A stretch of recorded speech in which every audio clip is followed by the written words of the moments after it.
Hello aspirants, स्वागत है आप सबका Murari Lal GS research centre पे। अगर आप किसी भी कॉम्पिटिटिव एग्जाम्स की तैयारी कर रहे हो और स्पेसिफिकली अगर आप एसएससी एग्जाम्स की तैयारी कर रहे हैं तो आपको बहुत अच्छे से पता है कि सिनोनिम एंड एंटोनिम क्या रोल प्ले करती है। वैसे इन दिनों हम लोग सिनोनिम एंड एंटोनिम्स की तैयारी कर रहे हैं। This is set number 11। अगर आप इस चैनल पर नए हैं तो go and check it out, set number 1 to 10 of this given topic synonym and antonyms।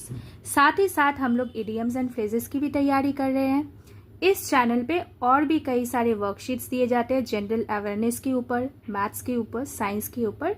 तो आपको जिस भी वर्कशीट की ज़रूरत है go and check it out because you always need to value add to your preparation. Okay? So, start practice synonym and antonyms with examples. Our first word is disperse. Okay? अब disperse का क्या मतलब है? Disperse का मतलब है मान के चलो इकट्ठे है, ठीक है। अब disperse मतलब अलग अलग हो जाना, ठीक है। disperse मतलब अलग अलग हो जाना, इसीलिए देखिए यहाँ पे लिखा हुआ है to spread और टू सेपरेट, टू स्प्रेड और टू सेपरेट। किस फॉर्म में है ये वर्ड? वर्ब फॉर्म में है, ठीक है। एक्शन वर्ड के हिसाब से हम लोग इस वर्ड को देख रहे हैं, ठीक है। धीरे धीरे अब लेवल को और भी टफ करते हुए हम लोग वर्ड्स को सीखेंगे, ठीक है। चलो अब सिनोनिम मतलब डिस्पर्स के सिमिलर वर्ड्स को देख लेते हैं। ओके, डिस्पर्स का मतलब जब हम लोगों ने समझ लिया कि स्प्रेड होता है या फिर सेपरेट अलग अलग कर देना होता है तो एक बनता है इसका synonym dissipates. Dissipates, DISSIPATES। Dissipates का मतलब क्या है? अलग अलग डायरेक्शन में चले जाना, तो उसको हम लोग डिसिपेट्स कहते हैं, going off to different directions. Okay, अब डिसिपेट जो है इसका अगर हमें एंटोनिम देखना है तो हम लोग क्या देखेंगे? डिसिपेट मतलब अलग अलग जगह पे हो जाना, तो एक जगह पे आप लेके आओ तो इसका क्या होगा फिर बताओ? गैदर कर सकते हो, ठीक है। ओके, नेक्स्ट इज देखो स्कैटर्स। अब इस स्कैटर का देखो मतलब पहले जानने से पहले इसका फॉर्म देख लेते हैं। ये भी वर्ब फॉर्म, देखो ये वर्ड में है तो ये तीनों ही वर्ब फॉर्म में है, ठीक है। और इसका हम लोग सिनोनिम और फिर एंटोनिम भी समझ रहे हैं। स्कैटर का मतलब क्या है? फैला देना इधर उधर, ठीक है। तो एक साथ लेके आओ तो हो जाएगा असेंबल। ओके, गैदर भी हो जाएगा इसका, ठीक है। एंटोनिम। अब देखो नेक्स्ट है क्या? डिसॉल्व्स। अब डिसॉल्व्स मतलब क्या होता है? जब आपके सामने वो चीज विजिबल नहीं होती है, ठीक है, मतलब सीज टू विजिबल। ओके, तो इसका फिर एंटोनिम क्या जाएगा? इमर्ज या फिर इमर्जेस। Okay, clear. तो चलो डिस्पर्स का एग्जाम्पल देख लेते हैं। The example to the word disperse is the police instructed the common people to disperse. मतलब मान के चलो कॉमन पीपल एक साथ खड़े होंगे तो सबको बोल दिया गया डिस्पर्स हो जाओ, ठीक है। अच्छा, अब let's check it out through PYQ में आया हुआ क्वेश्चन है डिस्पर्स के ऊपर, इसे भी देख लेते हैं। देखो, select the most appropriate, you need to find out the most appropriate word. Appropriate क्या ढूंढने को कहा गया? देखो एंटोनिम ढूंढने को कहा गया, सिनोनिम नहीं। So read instruction carefully. Okay, ठीक है। चलो फिर डिस्पर्स का एंटोनिम देखते हैं। सेंड है, नहीं होगा। होल्ड नहीं होगा, नेग्लेक्ट नहीं होगा। So this is the correct Uttar for us. तो हमारा सही आंसर क्या बन रहा है? गैदर। अगर डिस्पर्स मतलब अलग अलग कर देना होता है तो गैदर मतलब सबको इकट्ठा लेके आओ, ठीक है, टुगेदर। तो gather. Moving to the next जो वर्ड है हमारा वो है इल्यूजिव। अब इल्यूजिव का क्या मतलब है? देखो, इल्यूजिव का मतलब है not easy to catch, something which is very difficult to touch, ठीक है, या फिर very difficult to find out, खोजना, उसको याद रखना। अंडरस्टैंड करना, तो ये सब इल्यूजिव का मतलब बनता है, ठीक है। और ये इल्यूजिव वर्ड है इस यहाँ पे एडजेक्टिव। ओके, तो देखो इसका सिनोनिम क्या बनेगा, इसका सिमिलर वर्ड क्या बनेगा। एक है आपका बैफलिंग, ठीक है। बैफलिंग का मतलब पता है आपको क्या है, कंफ्यूज टू अंडरस्टैंड। किसी चीज को आप अंडरस्टैंड नहीं कर पा रहे हो, कंफ्यूजन में हो आप, तो baffling. Difficult to understand, elusive. Clear. Slippery, फिसल जाना, नॉट इजी टू कैच, इस हिसाब से स्लीपरी भी हो रहा है। Next is intangible, something that you can't touch. Okay, intangible. Example देख लेते हैं इसका आप। It was just an elusive memory from the days of childhood. मान के चलो इसको एक मेमोरी आया किसी एक फैक्ट और इंसिडेंट का जो इसके चाइल्डहुड के बिताए हुए समय के थे, तो उसको उसे कहा जा रहा है इल्यूजिव मेमोरी। मतलब इतना ही डिफिकल्ट टू अंडरस्टैंड है कि मेमोरी याद ही नहीं आ रहा है, ठीक है। जो मेमोरेबल इंसिडेंट हुआ याद ही नहीं आ रहा है, and which is associated to the days of childhood. Clear. अब इसका एंटोनिम, बैफलिंग का एंटोनिम क्या होता है, मतलब अपोजिट वर्ड, ठीक है। इसका एंटोनिम देख लेते हैं। डिफिकल्ट टू अंडरस्टैंड है, मतलब हो जाएगा इजी टू अंडरस्टैंड, कोहेरेंट। जो चीज लॉजिकल होती है हम लोग समझ लेते हैं ना, हाँ, क्लैरिटी आती है ना। स्लीपरी, जिसे मतलब आप पकड़ नहीं पा रहे हो, तो एक्सेसिबल। Okay, clear. फिर देखो इंटैंजिबल है, छू नहीं पा रहे हो, तो टैंजिबल, जिसे आप छू पा रहे हो। Okay, clear. चलो, इफ इट इज क्लियर तो हम लोग एक क्वेश्चन को भी प्रैक्टिस कर लेते हैं। देखो, this question is the PYQ from ACC CPO exam. Okay, select the synonym, आपको सिनोनिम चूज करना है इस वर्ड का, इल्यूजिव का। अब इल्यूजिव का सिनोनिम देखो, डिस्टॉर्टेड है, रॉन्ग है, इंटैंजिबल है, रिफाइंड है।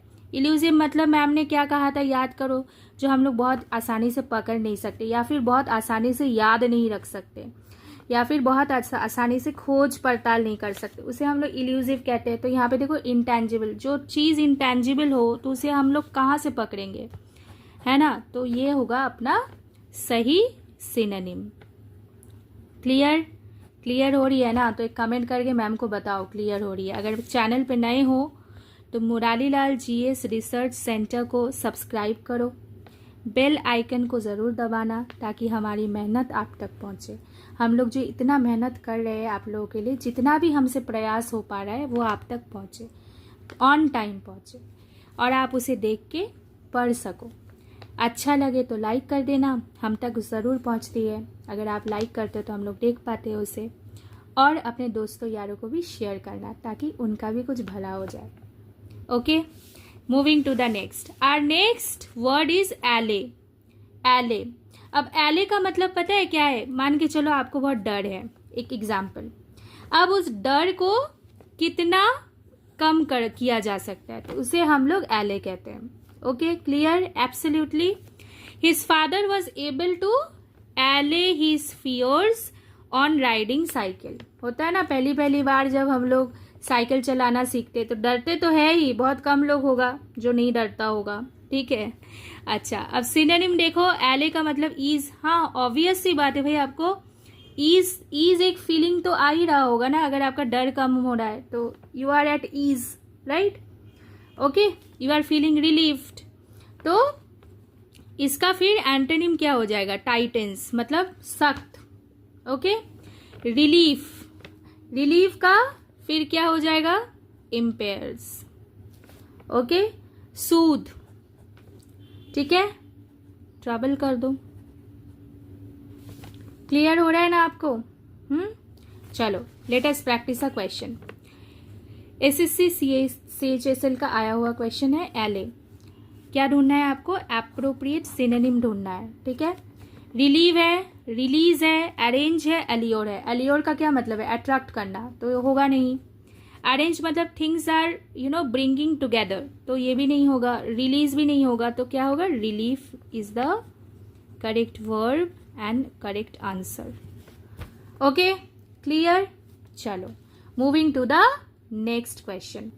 खाली देखते जाओ, नेक्स्ट क्वेश्चन देखो, ये भी बहुत इंटरेस्टिंग क्वेश्चन है। कोनोट। उच्चारण समझो, स्पेलिंग करेक्शन भी आता है। कनोट, नोट, NOT, नोट आपको पता है ना, ठीक है, इसके साथ CON ऐड कर दो तो हो जाएगा कनोट। कनोट का क्या मतलब है पता है? मान के चलो आपने एक आइडिया को एक्सप्रेस किया है, ठीक है, आपने एक आइडिया को एक्सप्रेस किया है। अब ये जो मूल आइडिया है इसके साथ आप और एक मतलब पॉइंट को जोड़ रहे हो या फिर और एक पॉइंट को बता रहे हो, कुछ एक्स्ट्रा बता रहे हो, that is related to this idea, ठीक है, जो इम्प्लाइड इन नेचर है, ठीक है, मतलब इसमें है वो चीज, तो उसे हम लोग कनोट करना बोलते हैं, ठीक है, कनोट। अब देखो कनोट का एक वर्ड है यहाँ पे इम्प्लाई। इम्प्लाई का क्या मतलब है मैं थोड़ा समझा दूं आपको, अगर आपको नहीं पता है। मान के चलो आप कुछ इंडिकेट कर रहे हो, ठीक है, अब ये जो इंडिकेशन है ना ये इनडायरेक्ट है। इम्प्लाई हमेशा मतलब इनडायरेक्ट होता है, ठीक है, ओके। अच्छा, कन्वे करना मतलब कुछ एक्सप्रेस कर देना, ठीक है, तो इसे हम लोग कन्वे कहते हैं, ओके। अच्छा, और एक वर्ड मैं बता सकती हूँ यहाँ पे, सिग्निफाई। सिग्निफाई भी हमेशा कैसा होता है? इनडायरेक्ट ही होता है। You are indicating, okay, you are indicating something. तो ये तो चीज समझ में हम लोगों को आ गया। अब इसका एग्जाम्पल देखते हैं। टू हर चाइल्डहुड कनोट्स इनोसेंस, मतलब उसके लिए चाइल्डहुड क्या कनोट करती है? इनोसेंस। अब देखो चाइल्डहुड में डायरेक्टली लिखा हुआ है इनोसेंस नहीं ना, लेकिन चाइल्डहुड के ऊपर ये इम्प्लाई क्या कर रही है? It is connoting what? Innocence, ठीक है। अच्छा, अब इम्प्लाई का एंटोनिम मतलब अपोजिट हम लोग देख लेते हैं। इम्प्लाई तो इनडायरेक्ट इम्प्लीकेशन होता है, तो इसको कर देते हैं हम लोग एक्सप्लेन, मतलब आप एकदम डायरेक्टली बता रहे हो, ठीक है। फिर आपका हो गया कन्वे का हो गया अफर्म, ओके। डिनाई हो जाएगा सिग्निफाई का, ओके। समझ में आ रहा है आपको? चलो एक क्वेश्चन देख लेते हैं। Select the most appropriate synonym आपको पूछा गया, synonym of the given word connote, ठीक है। एक है comment, criticise, care and convey, हम लोगों ने पढ़ लिया, कन्वे है, ठीक है। ये तो होगा ही नहीं, कहीं से नहीं आता है इनका मेल। तो देखो कमेंट एक दे दिया गया, बहुत सारे एस्पिरेंट्स इसमें थोड़ा उलझ सकते हैं कि कमेंट मतलब कुछ बोलना, लेकिन यहाँ पे तो क्या बोलना मतलब कमेंट पास करना, मतलब देखो यहाँ पे डायरेक्ट हो जाता है, लेकिन ये इम्प्लाइड बोला जा रहा है, ठीक है, आपको समझ लेना पड़ेगा। एडिशनल आइडिया जो दिया गया प्राइमरी मीनिंग के साथ वो आपको समझ लेना पड़ेगा, तो इसी को कनोट बोलते हैं हम लोग, ठीक है। चलो moving to next, our next word is forbid. Forbid का क्या मतलब है? नॉट टू अलाउ समथिंग, आप किसी चीज को अलाउ ही नहीं कर रहे हो, ठीक है, तो उसे फॉरबिड करना बोलते हैं। जैसे हम लोग बोल सकते हैं प्रोहिबिशन, प्रोहिबिट निषेध करना, किसी को मना करना, प्रिवेंट करना, किसी चीज को बैन कर देना, ठीक है, तो ये जाती है forbid. Smoking is forbidden at the cinema hall, ठीक है, आपको नहीं पता कि आप स्मोक करने से किस बच्चे को क्या प्रॉब्लम हो रहा है, कोई पेशेंट है वहां पे उनको क्या प्रॉब्लम हो रही है, तो वो पब्लिक प्लेस है तो वहां पे स्मोकिंग इज फॉरबिडन, ठीक है। अब इसका एंटोनिम देख लेते हैं, ठीक है। सिनोनिम तो हम लोगों ने देख ही लिया है, अब इसका एंटोनिम देख लेते हैं। तो फॉरबिड प्रोहिबिट है, प्रोहिबिट अच्छे से याद रखो, निषेध, मना करना। तो जब आप प्रोहिबिट से ऑपोजिट जा रहे हो मतलब आपको परमिशन देना हो गया, फिर परमिट। प्रिवेंट मतलब आपको रोकना, तो यहाँ पे फैसिलिटेट कर देना, फैसिलिटेट। समझ में आ रही है बात? आपको समझ में आ रही है तो मुझे बताओ, कमेंट करके बताओ मैम को, ठीक है, मैम को भी अच्छा लगेगा। अभी तक कहाँ तक पढ़ा, कितने वर्कशीट्स जो अभी तक मैंने दे चुकी हूँ मैं, कहाँ तक देखा आप लोगों ने, बताओ आज मुझे कमेंट करके। ऐसे चुपचाप पढ़ने से नहीं होगा, मैम को भी थोड़ा बताना पड़ेगा, ठीक है ना। फिर देखो एक वर्ड है बैन, बैन तो आप अलाउ कर दो, ठीक है, क्लियर एब्सोल्युटली। यहाँ पे फॉरबिडन का मतलब भी मैंने आपको समझा दिया, ठीक है। चलो लेट्स चेक पीवाईक्यू देख लेते हैं। एप्रोप्रिएट सिनोनिम ढूंढना है आपको। सिनोनिम मतलब सिमिलर वर्ड, ठीक है। क्या है? एनकरेज है, बाबा कहाँ से होगा, नहीं होगा। क्लोज ये भी नहीं होगा, एड्यू ये भी नहीं होगा, तो होगा प्रोहिबिट, ठीक है, prohibit. Clear, absolutely clear, clear लिखो कमेंट पे। Next is renounce. Renounce. Last word कराने से पहले इस वर्कशीट का फिर से मैं कहना चाहूँगी, अगर आप इस चैनल पर नए हैं या फिर आप रेगुलरली विजिट कर रहे हैं और आपने अभी तक सब्सक्राइब नहीं किया है तो I request you, this is subscribe button, इसे सब्सक्राइब करिए, बेल आइकन को हिट कर दीजिए ताकि हमारा प्रयास जो है, जो वीडियोस हम लोग देते हैं, लेसन्स हम लोग देते हैं, वो आपके पास ऑन टाइम पहुँचे। अगर आपको अच्छा लगे तो एक लाइक कर दीजिएगा, अपने दोस्तों यारों के साथ इस लेसन को साझा भी कर दीजिएगा, मतलब शेयर कर दीजिएगा। Thank you. Next is renounce. Renounce means देखो किसी चीज़ को गिव अप कर देना, ठीक है। आप जब किसी चीज़ को गिव अप कर दे तो और नहीं हो रहा है और आप फॉर्मली उसको कह के डिक्लेयर करके गिव अप कर रहे हो, तो इसे हम लोग रिनाउंस कहते हैं, ठीक है। फोरसेक, डिस्कार्ड, रिजाइंस, ठीक है। रिजाइन का मतलब तो आप मान के चलो, एक एग्जाम्पल, आपने काम छोड़ दिया, आपको कोई वर्क दिया गया, उसे आपने रिजाइन कर दिया, तो वो मतलब छोड़ के चले जाना एक टाइप का बताते हैं, ठीक है। तो फोरसेक और रिनाउंस, फोरसेक मतलब क्या, लीव, ठीक है। तो इसका फिर एंटोनिम होगा क्या, रिटेन, मतलब आप रख रहे हो अपने पास उस चीज को। डिस्कार्ड मतलब कीप, ठीक है। डिस्कार्ड मतलब क्या, टू गेट रिड ऑफ, फेंक दो कहीं पे, टू मतलब झमेला हटाओ, डिस्कार्ड कर दो। तो कीप मतलब रखना होता है, वही। रिजाइन तो आप देखो, रिजाइन मतलब मान के चलो एक पोजीशन से आप रिजाइन कर रहे हो, तो एक पोजीशन से ही एक वर्ड बनाते हैं, ठीक है। अज्यूम, अज्यूम्स, यहाँ पे अज्यूम मतलब क्या, वर्ब है, ये वर्ब है, इसका मतलब है to take position. Okay, I hope this is clear to you, clear ना। चलो क्वेश्चन देख लेते हैं। Select the most appropriate synonym of the word renounce. Synonym को देख लेते हैं। कॉन्डोन है, नहीं होगा, हैम्पर नहीं होगा, प्रिवेंट नहीं होगा, तो क्या होगा, फोरसेक मतलब लीव। Clear, absolutely clear. तो चलिए, Murari Lal GS research centre के साथ रहिए, हम लोग भी आपका साथ दे रहे हैं, आगे भी देते रहे। हाँ, प्रयास कर रहे हो, चेष्टा कर रहे हो, इतना एफर्ट ले रहे हो, आपका ड्रीम जो है ज़रूर फुलफिल होगा। I wish you all the best, लेकिन अपना ध्यान ज़रूर रखिए। With this positive note I end my lesson here. Take care, thank you, stay fit and fine, stay positive.